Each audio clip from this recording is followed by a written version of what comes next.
to Little Isdale Island. We've been expecting you. Javier and Jean.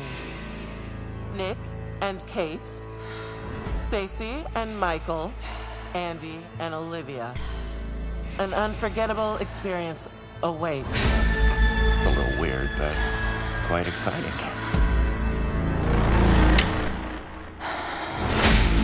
I woke up and you were already gone. I saw you with him. Hi, Andy. Did something happen between you two? I didn't see anyone, by the way. Well, I did. And I saw the way you looked at her.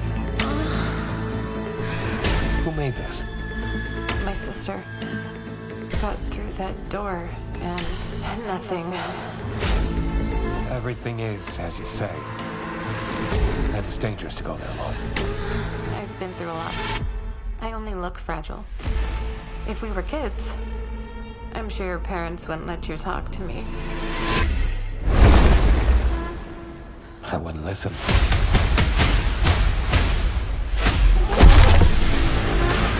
He's mentioned in occult texts all over the world.